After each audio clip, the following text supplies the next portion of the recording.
Nous sommes de retour au Production Forum en compagnie de Pauline Gilles, la coordinatrice EcoProd. Je me répète à chaque fois, mais c'est pour laisser le temps, je brode un petit peu, laisser le temps aux gens de se connecter. Donc le chat est activé, vous pouvez poser des questions. N'hésitez pas à partager les vidéos. Les vidéos sont visibles sur la page de l'affaire et sur la page au cul du camion. Et donc là, ouais, on est vraiment au cœur du fil rouge. Vous avez vu que c'est le fil rouge du salon pour nous, ça a été la production responsable. Ce matin, en particulier ce midi, en début d'après-midi, on est rentré en profondeur dans le sujet en interviewant un certain nombre d'acteurs de l'éco-production, de la production responsable. Et là, on va interviewer Pauline, qui est donc la coordinatrice EcoProd et qui est un peu, on va dire, l'acteur majeur, comme central aujourd'hui de l'éco-production en France et qui est censé aussi un petit peu encadrer, aider à ces nouvelles pratiques, enfin elle va vous en parler. Voilà, je pense qu'on a laissé assez de temps au dernier pour se connecter, on va y aller. Bonjour Pauline. Bonjour. Merci de te prêter au jeu de l'interview. Est-ce que déjà tu pourrais te présenter et puis présenter un peu ton parcours, comment tu es arrivé chez EcoProd? Donc moi c'est Pauline Gilles, je suis la coordinatrice du collectif EcoProd. Avant d'intégrer le collectif, j'étais technicienne. J'ai fait un BTS audiovisuel en production et je me suis spécialisée dans la mise en scène. Et c'est quand je suis arrivée sur Paris il y a 3 ans et que j'ai commencé à faire des premiers projets pro sur des pubs, des longs métrages, etc., que j'ai vraiment du coup remis mon métier en question. Ça m'a fait descendre de mon petit nuage en fait, de voir à quel point c'était ultra paradoxal. Le fait qu'on soit une industrie, on a envie de faire passer des messages, on porte des messages forts.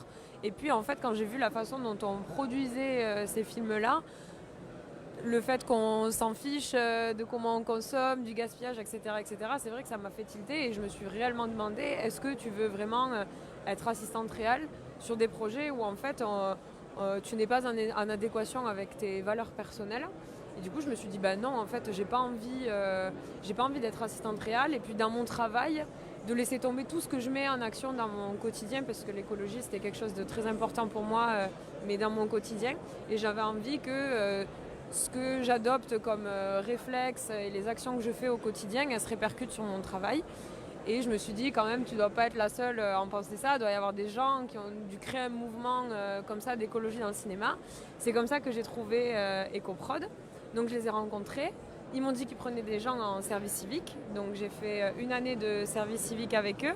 Et après, suite au service civique, ils ont bien voulu m'engager. Du coup, maintenant, je suis en CDD mi-temps avec le collectif.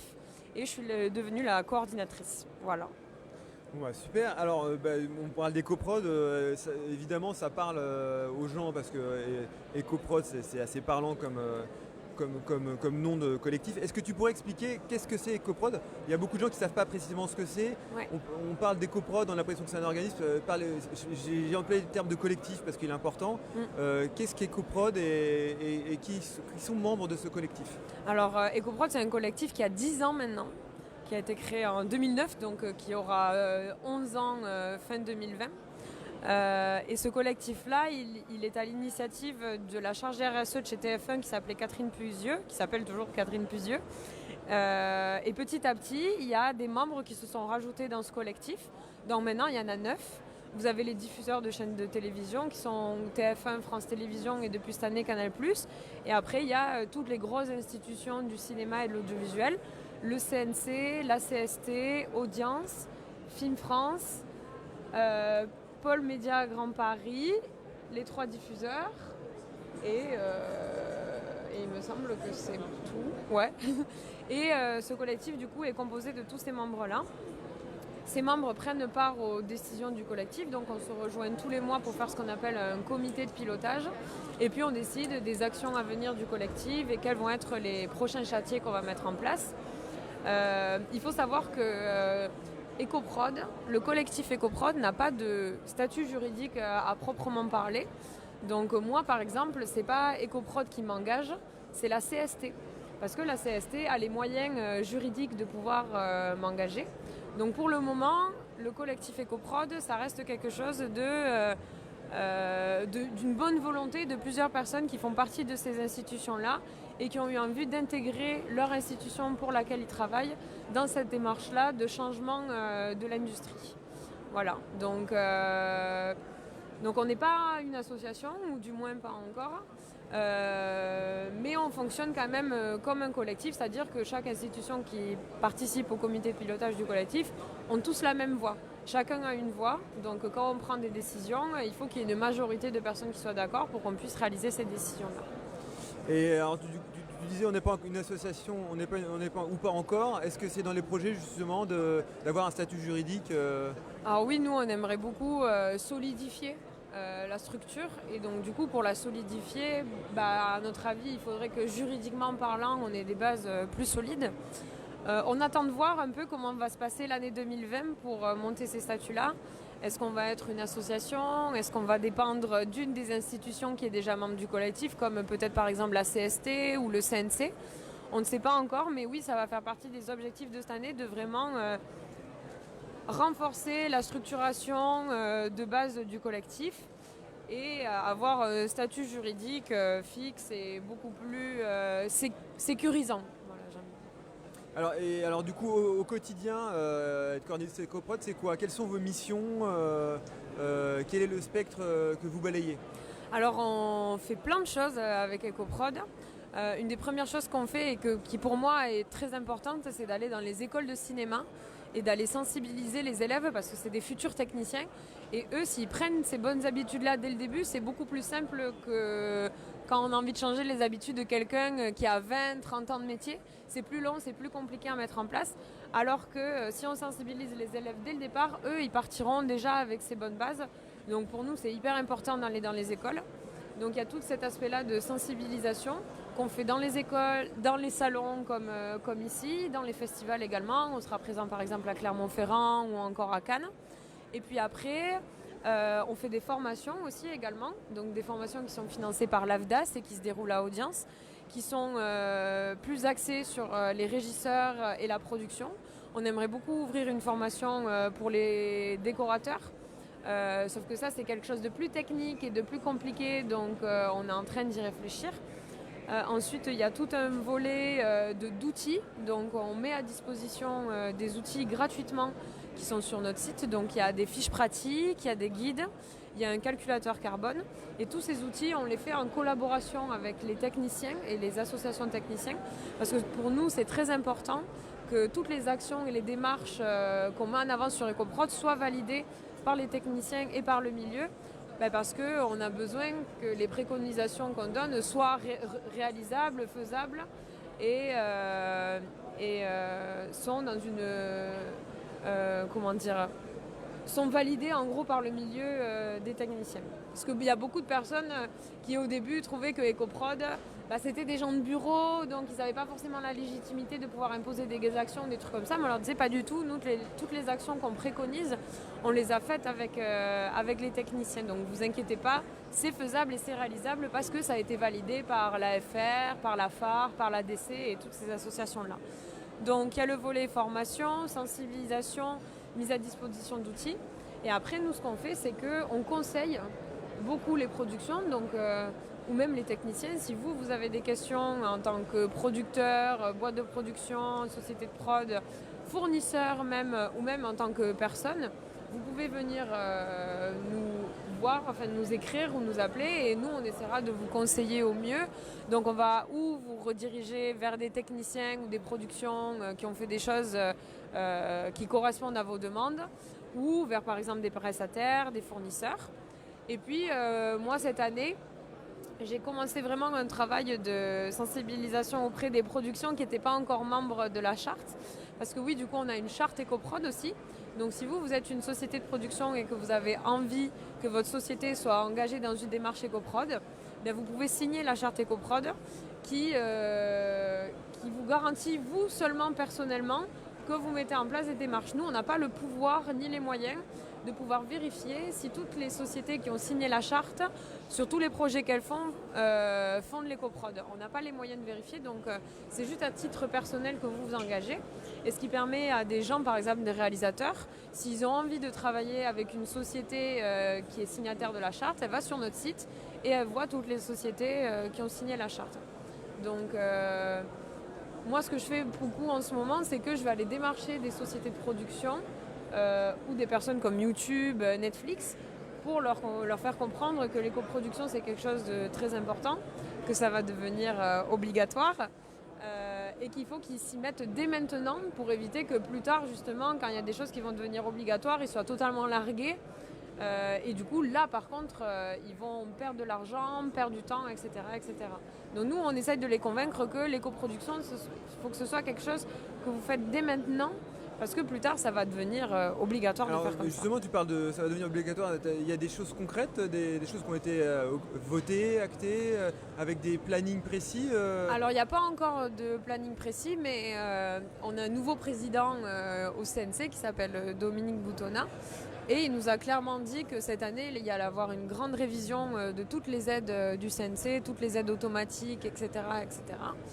Et il y a un très grand désir du CNC de s'emparer du volet écologique de la RSE, puisque tout ce qui est social, diversité, parité, etc., ça a été un gros chantier qui a démarré depuis très longtemps au sein du CNC.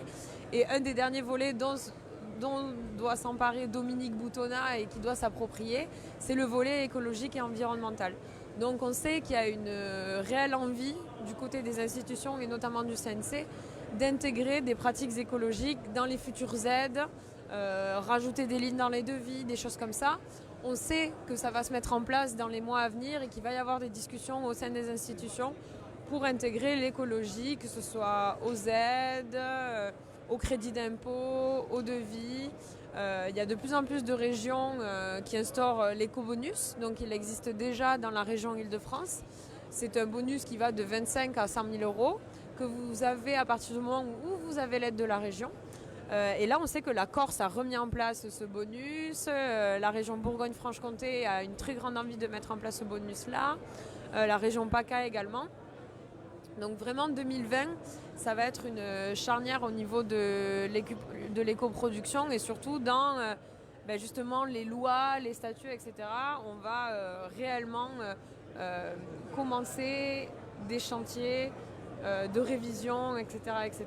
Et l'éco-production va devenir quelque chose d'obligatoire et je pense aussi une marque de distinction, pourquoi pas française. On sait qu'aux États-Unis, l'éco-production, ça existe depuis très très longtemps, que les studios à Hollywood ont énormément d'obligations au niveau de l'éco-production, etc., etc. Mais par contre, eux, ils communiquent pas du tout autour de ça aux États-Unis, ils s'en valorisent pas, etc., etc., mais parce qu'on est dans un pays où il y a beaucoup de climato-sceptiques, etc., etc. Alors que nous, je pense, en France, ça pourrait faire partie de la valorisation, de la technique et du savoir-faire français. Et je pense que ça pourrait faire une très très bonne image au cinéma en France et ça peut être un élément d'attraction pour venir, pourquoi pas venir tourner des films en France, mais pas venir en avion, hein, bien évidemment, hein, on vient en train. Donc vous avez compris, les techniciens étrangers, vous pouvez venir en bateau. C'est ça. Non mais en fait oui, je pense qu'il y a effectivement un leadership à prendre, tu as raison, et c'est vrai qu'en France on met toujours en valeur notre histoire et notre patrimoine, etc. Le savoir-faire. Et notre savoir-faire. Et je pense qu'on pourrait prendre ce leadership. Il y a des sortes de précurseurs en Europe. Et alors donc tu parlais, je reviens un petit peu en arrière, tu parlais des producteurs, tu parlais de YouTube, tu parlais de Netflix, qui sont des interlocuteurs privilégiés des coprods. Moi ce qui m'intéressait justement c'est d'avoir leur opinion, quand vous allez les voir, quels sont leurs sentiments sur ces problèmes de production responsable. Ouais. Alors on pourrait les faire dans l'ordre, hein. Les producteurs par exemple, est-ce que eux, personnellement, parce que c'est comme d'habitude en fait, évidemment on est tous nourris de bonnes intentions et après il y a le quotidien, à savoir son travail. Et son travail c'est produire un objet filmique, ça reste un job et il faut arriver à faire en sorte que tout ça rentre dans la même équation. Est-ce que les producteurs, c'est vraiment des choses qu'ils intègrent maintenant dès le départ, dès la création des concepts et des films? Alors de plus en plus, moi je sais, de par avoir beaucoup de diffuseurs autour de nous, etc., etc., il y a une réelle envie déjà de nouveaux récits. C'est quelque chose qui est très important. On voit qu'il y a une grande demande de récits plus positifs où on voit des nouveaux imaginaires, des futurs de d'eux-mêmes. Et ça, c'est très demandé, que ce soit par les chaînes de télévision ou même par les distributeurs. J'ai des amis distributeurs qui m'ont dit que réellement, ils en ont marre de voir des films post-apocalyptiques où tout le monde meurt à la fin, où il n'y a pas de solution, où c'est l'effondrement total. Les gens commencent à en avoir un peu marre, mais parce que justement, ça plombe le moral, quoi. Donc il y a une réelle envie de nouveaux récits qui créent des histoires de d'eux-mêmes plus positives, où on a un monde avec des solutions concrètes, etc. etc. Et Donc, est-ce que c'est pas un danger de tomber dans le déni, justement, de retomber dans un déni de réalité, parce que les réalités écologiques, là on le voit en ce moment avec l'actualité en Australie, là, je pense qu'il n'y a plus personne qui peut nier le réchauffement climatique. Enfin, il y a de moins en moins de gens en tout cas qui le font, et là ça devient palpable. Est-ce que c'est pas un danger, justement, c'est une question un petit peu perverse, je sais, mais est-ce que c'est pas un danger de retomber dans le déni alors justement, tu parlais d'effondrement, j'ai fait l'effondrement, on a fait l'effondrement, on a travaillé ensemble sur l'effondrement, et est-ce qu'il ne faut pas justement que les gens passent aussi par cette phase-là de prise de conscience des réalités, de savoir où on en est au niveau de la biodiversité, des déchets, du plastique, Ouais. est-ce qu'il ne faut pas aussi, est-ce que c'est pas le rôle justement pour nourrir ces imaginaires-là, il faut prendre conscience d'abord quelles sont les réalités. Alors, je pense que maintenant, la plupart des gens, ils le savent, tout ça. Ça fait trop longtemps qu'on en parle. En France, maintenant, c'est le sujet numéro 1 partout, l'écologie. On le voit qu'il y a de réels problèmes, etc., etc. Je pense que ce stade-là, maintenant, il faut le passer. C'est un stade qui a duré trop longtemps. Ce stade de ah ouais, c'est vraiment la merde, etc., etc. Là, je pense que c'est le moment d'agir réellement, et surtout d'agir et d'être dans une dynamique positive. Moi perso, j'en ai trop marre tous les jours de voir que c'est la merde partout dans le monde, c'est totalement déprimant. Et maintenant je me dis, la seule façon pour moi de peut-être changer tout ça, c'est d'agir. Et généralement quand on agit, on est dans une dynamique positive, etc., etc.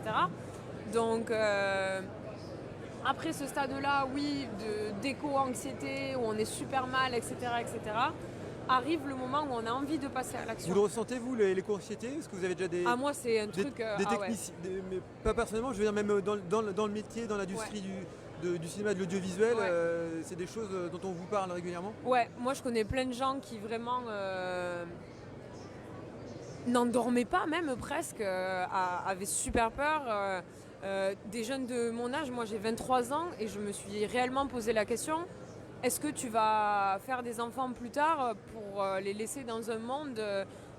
on est en train de nous vendre un monde horrible, quoi, de demain, et je trouve ça pas normal du tout qu'à mon âge j'ai à me poser ce genre de questions, et j'ai plus envie en fait de me poser ce genre de questions. J'ai qu'une vie, quoi, et j'ai pas envie de me la passer à me morfondre tous les jours, et je me dis que pour être plus heureuse et pour vivre ma vie à fond, je le serai heureuse qu'en agissant et en essayant de faire en sorte que ça change.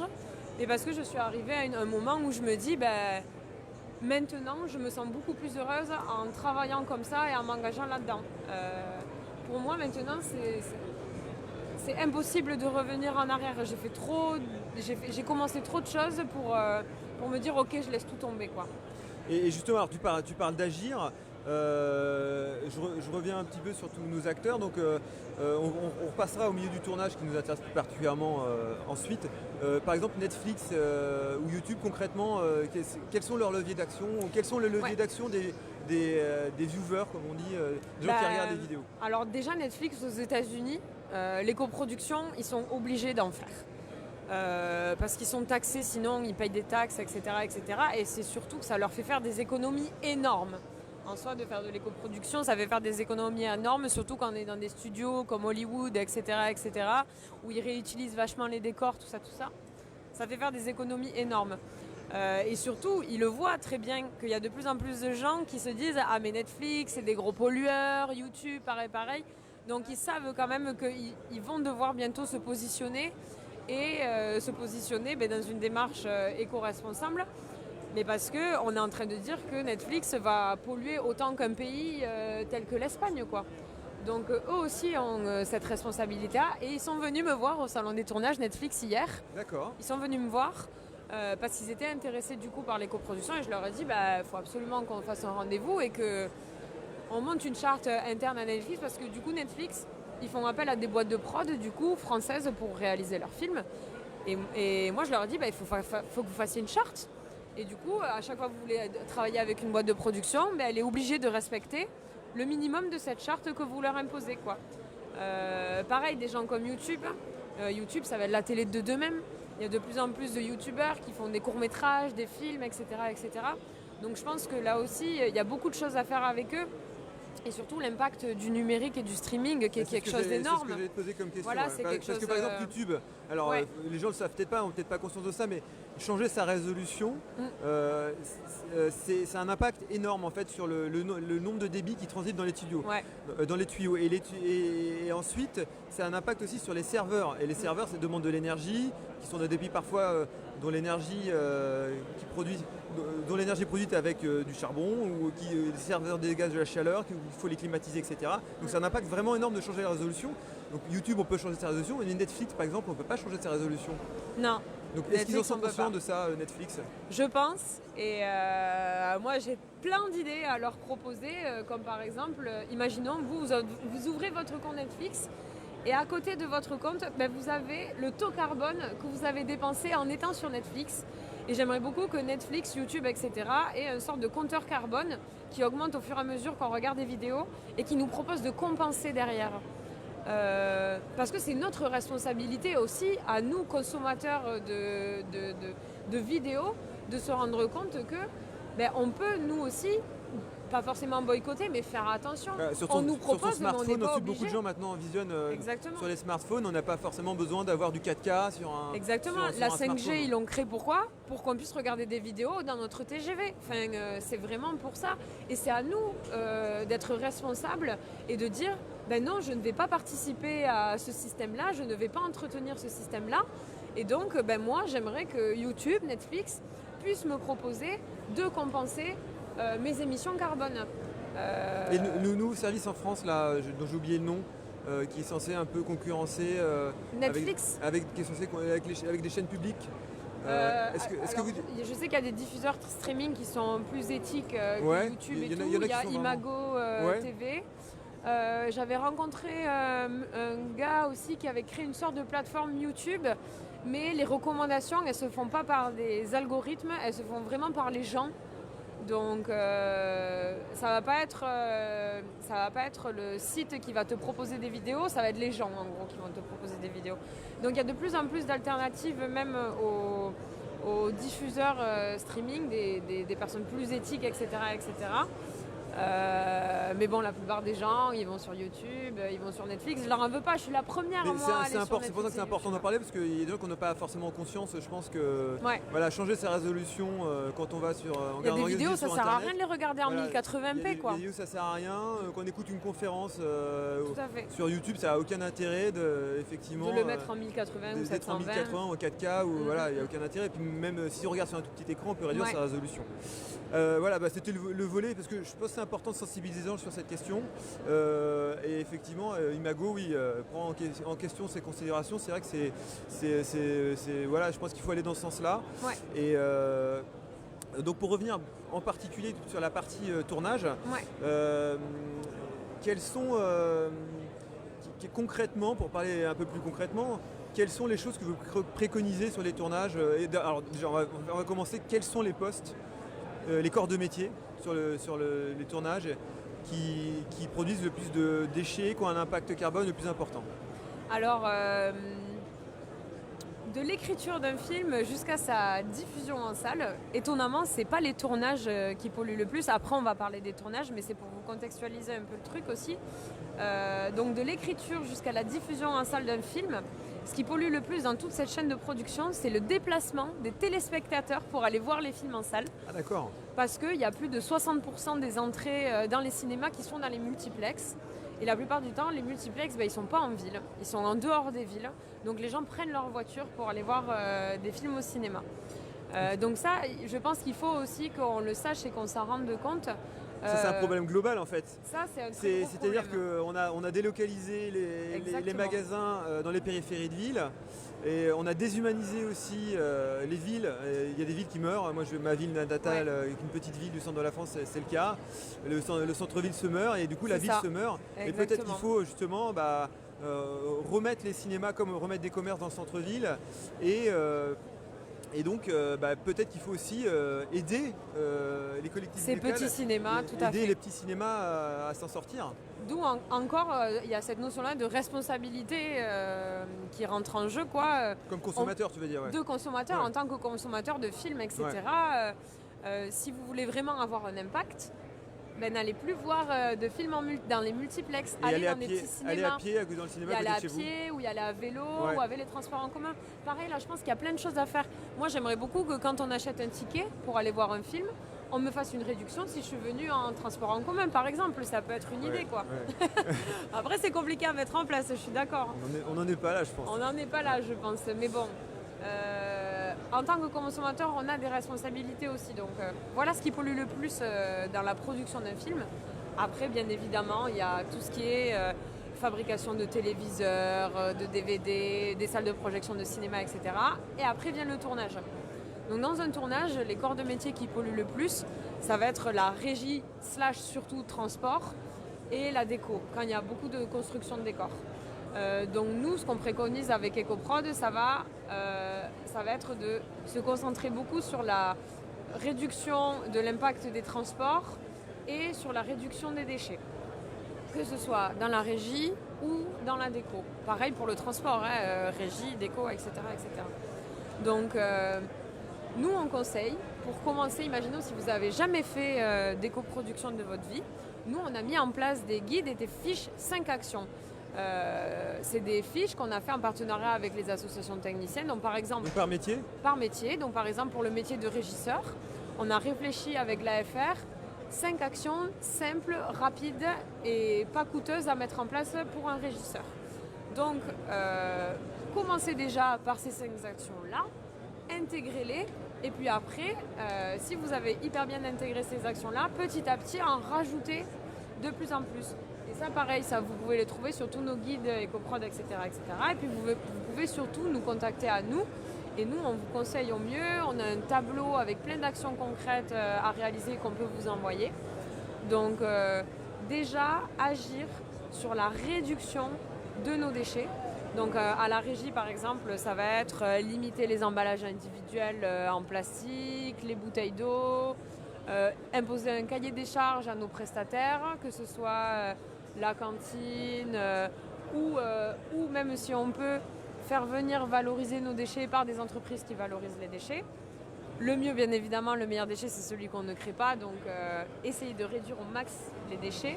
Pour la déco, ça va passer par énormément de location, de réutilisation des décors. Ça va nous permettre d'éviter de jeter.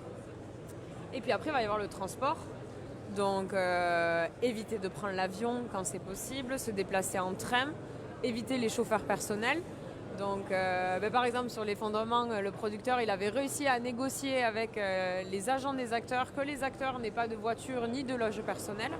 Donc ça aussi, ça fait partie des privilèges, en fait, qu'a l'industrie et le monde du cinéma et qu'avec EcoProd, on essaye d'abolir un peu, on va dire. Je précise que ça s'est très très bien passé. Hein. Et ça s'est... Voir certains comédiens étaient contents, il y avait un esprit un peu colonie de vacances, ils arrivaient détendus. C'est ça.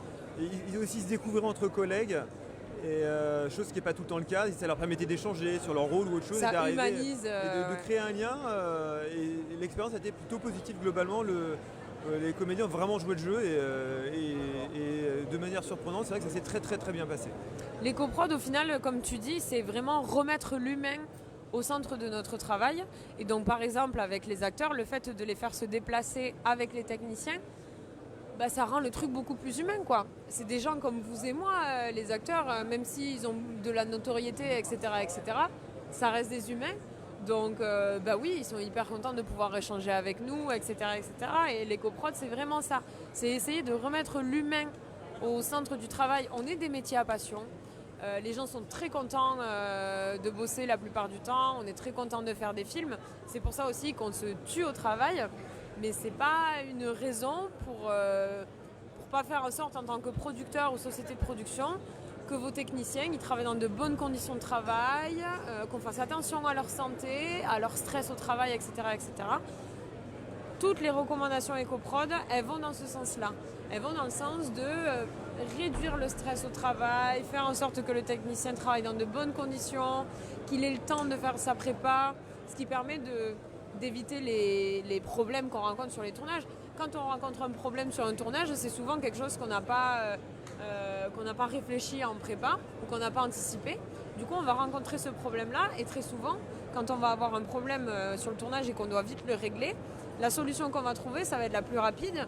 Et donc souvent, qui dit solution rapide dit coûteuse et nocive et pour l'humain et pour l'environnement.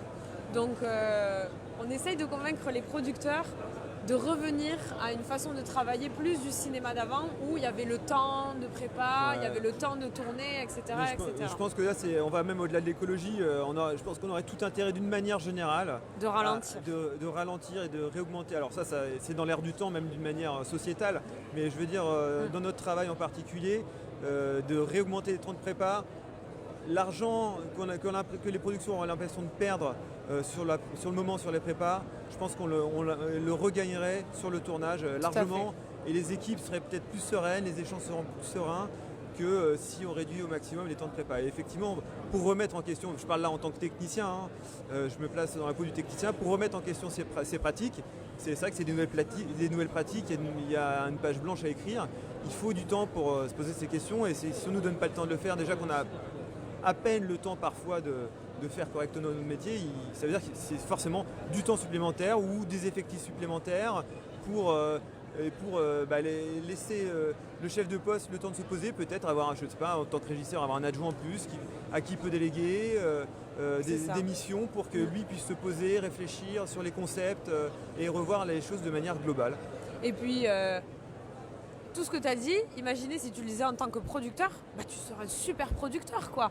Enfin, moi je me mets du coup à la place d'un producteur qui essaye vraiment de mettre à fond en place l'éco-production. Il se crée une super image de patron auprès des techniciens, etc. etc. Et c'est trop important maintenant, je trouve. Et aussi, c'est un argument qu'on donne aux producteurs pour essayer de les convaincre de faire l'éco-prod, c'est que ça donne une super image, quoi. On va pas se le cacher. Ça n'existe plus maintenant des gens qui disent « Oh là là, il est écolo ».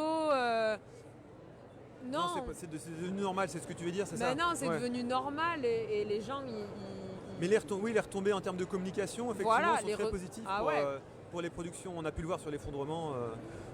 Et en plus, c'est aussi une manière de valider certains acquis sociétaux dont tu parlais tout à l'heure, d'aller au-delà de l'écologie.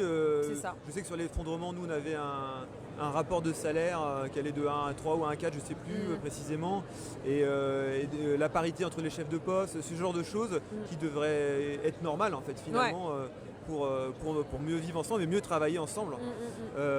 Ok.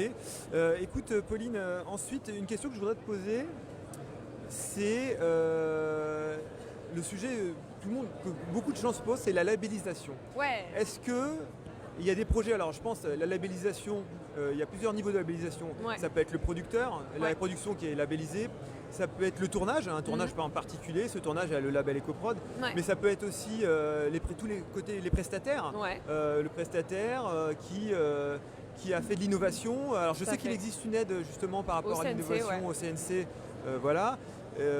Est-ce qu'il y a des projets qui vont dans ce sens-là? Parce que, alors quand je dis label, évidemment, c'est un vrai label, c'est-à-dire un label contraignant avec des contrôles, parce qu'on sait très bien que quand il y a des labels et qu'il n'y a pas de contrôle, forcément, il y a des gens qui en profitent. Et l'idée, c'est pas de faire, comme on dit, s'acheter une caution verte, du greenwashing. Exactement. L'idée, je pense que c'est plutôt d'être efficace et de vraiment faire du développement durable et de la préservation de l'environnement. Donc, alors, je sais que ça passera évidemment par une structuration, une organisation d'éco-prod, c'est évident, mais est-ce que c'est un peu des choses dans l'air du temps dont vous parlez déjà entre membres du collectif? C'est dans la logique de continuation du collectif. Le label, c'est quelque chose qu'on a énormément envie de mettre en place. Comme tu dis, il faut de l'expertise, il faut des gens pour vérifier, etc. etc. Et pour le moment, nous, EcoProd, on n'a pas les moyens humains et Vous êtes combien financiers de EcoProd techniquement? Il n'y a que moi qui suis salariée. Donc en gros, toutes les institutions que j'ai citées tout à l'heure, il y a une ou deux personnes de chaque institution qui travaillent bénévolement pour EcoProd. Donc souvent, c'est des profils de chargés de mission, de responsables RSE, etc., etc. Et du coup, les copiles, toutes ces choses-là, ils font ça sur leur temps de travail ou en plus de leur temps de travail. Donc réellement, il n'y a que moi qui suis salariée du collectif et il y a Jeanne qui est en service civique avec moi et qui m'aide énormément. Donc vous êtes deux, plus quelques personnes bénévolement qui de temps en temps, en plus de leur travail, accordent du temps au collectif EcoProd. Exactement. Comme si c'était une association finalement. Exactement. Mais sinon, on n'a pas les moyens encore humains de pouvoir mettre ça en place. Le label, c'est quelque chose qui pourrait être monté par la CST, vu que le label la CST dessert déjà des labels pour les salles de projection de cinéma. Donc nous le label c'est vraiment quelque chose qu'on a envie de faire. Je pense que ça tombe très très bien parce que tu nous as dit que notre nouveau président du CNC a priori c'était un de ses dossiers prioritaires. Tout à fait. J'espère que... On va réussir à les convaincre. Mais j'espère vraiment qu'on va aller dans ce sens-là parce que ça, on peut le voir, les missions sont nombreuses. C'est hyper transverse, l'écologie sur les tournages. Ouais. Et puis aussi, moi, alors j'apporte mon expérience personnelle, c'est une manière de remettre en question un peu ces pratiques, choses qu'on ne fait jamais non plus, et de trouver parfois des nouvelles pratiques qui sont plus efficaces. C'est des choses que nous aperçues. Et qui dit plus efficace dit aussi un gain d'argent pour la production. Alors évidemment aujourd'hui on n'en est pas là parce que il y a des choses qui coûtent, où on gagne de l'argent, des choses qui coûtent de l'argent clairement. Mais je pense qu'à terme on va développer des solutions, puis nos prestataires aussi. Ouais. Est-ce que vous avez un lien particulier avec les prestataires? Est-ce qu'il y a des associations de prestataires? Est-ce que vous discutez avec eux? Ouais, on discute beaucoup avec les prestataires techniques. Vu qu'en fait, souvent, il y a beaucoup de gens qui se retrouvent confrontés au fait que ils ont envie de faire, sauf en fait, ils sont bloqués parce qu'ils n'ont pas l'offre qui correspond à ce qu'ils ont envie de faire. Par exemple, il n'existe pas encore de camions qui roulent à l'électricité verte ou à une énergie... biogaz. Voilà, exactement. Il y a plein de trucs comme ça où il faut que nous, en tant que collectif, on arrive à convaincre les fournisseurs, etc. Mais tout ça, ça se fait en rassemblant un maximum de retours d'expérience, etc. Qu'on peut avoir un poids auprès des fournisseurs. Aussi, hein. Parce que par exemple, je prends le cas concret, parce qu'on a déjà eu la discussion, c'est pour ça que j'en parle. Mon régisseur a une camionnette électrique pour faire ses enlèvements. Quand il va sur le plateau, on peut dire qu'il peut recharger, mais le soir, quand il rentre chez lui, s'il n'a pas de borne, moi chez moi, j'ai pas de borne, il n'y a pas de borne à proximité, comment il fait pour recharger? Et donc ça, s'il n'y a pas la volonté politique derrière aussi, ça n'avancera pas. Donc du coup, c'est pareil, est-ce que vous avez au niveau politique, est-ce qu'il y a des échanges avec les régions? Avec les régions, ou même, je pense au ministère, carrément, hein. Ministère de la Culture. Est-ce qu'il y a des liens entre EcoProd et le ministère de la Culture? On est connu par le ministère de la Culture, ils nous connaissent. Est-ce qu'il y a un pont qui s'est créé? Ils nous connaissent, ils savent qu'on existe. Est-ce qu'il y a des financements par exemple? Non. Ça, c'est quelque chose qu'on aimerait beaucoup. Parce que le nerf de la guerre, on le sait tous, c'est de l'argent. Tu disais, vous êtes deux. Je pense, pour se développer, il faudra de l'argent. EcoProd, c'est financé par les membres de son collectif, donc comme une asso qui donne une cotisation tous les ans. Mais c'est rien du tout. EcoProd, il fonctionne avec 50 000 € par an. C'est rien. Et il y a plus de la moitié qui va dans mon salaire, quoi. Donc... il y a un manque d'argent pour qu'on mette des choses en place, etc., etc. Et on aimerait beaucoup, se faire financer par le ministère de l'écologie, le ministère de la culture. Ne serait-ce que pour échanger, en plus, au-delà de l'argent même, avoir des retours d'expérience, parce qu'on parle, nous, de notre milieu, mais il y a, je pense, d'autres secteurs dans l'industrie. Avec lesquels on peut choper des idées. Je pense qu'il y a peut-être certainement des choses qui ont été développées. On en parlait un petit peu d'ailleurs avec Michel Barthélémy hier, lui au niveau de la déco. Dans l'événementiel. Dans l'événementiel, il y a des choses qui ont été créées et c'est pareil que sur les tournages, et c'est pour ça que c'est bien d'être au Production Forum, c'est échanger.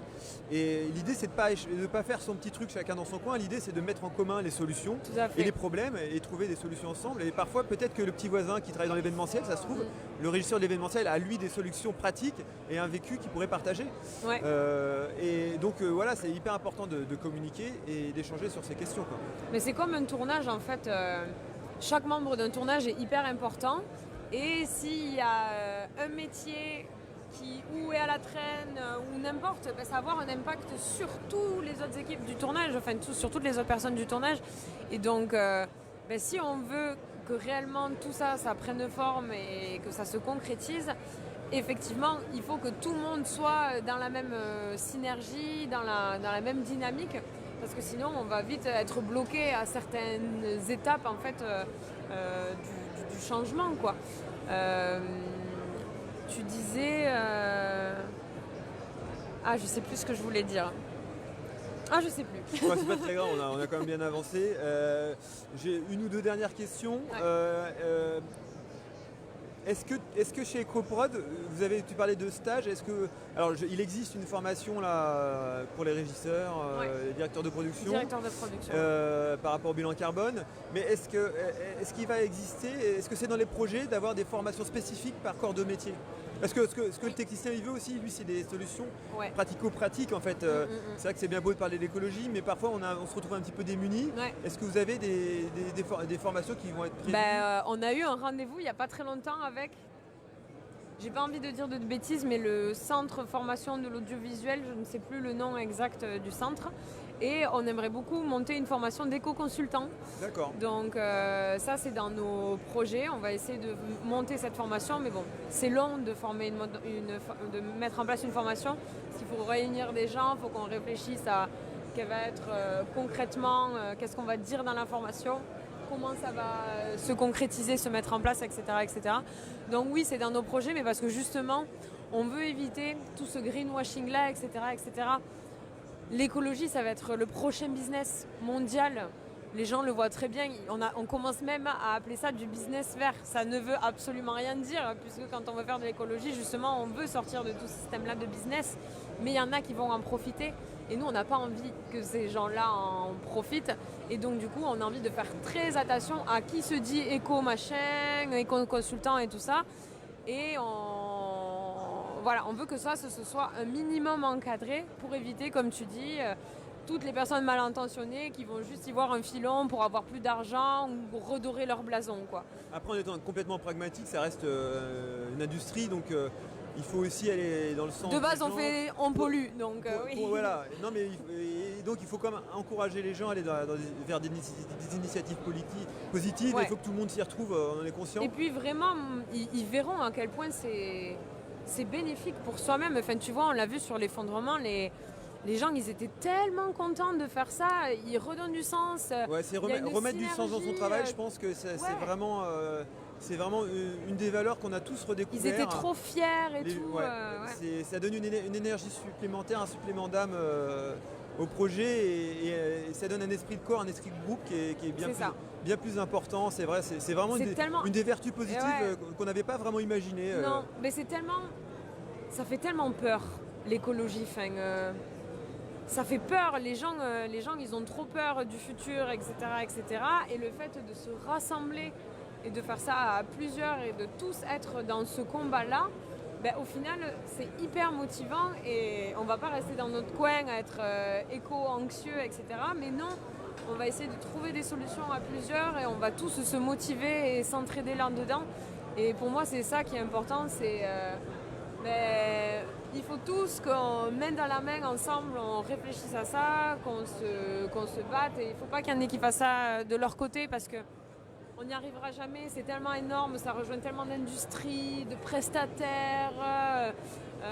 Et puis il y a l'aspect aussi, pour moi, on se doit de montrer l'exemple.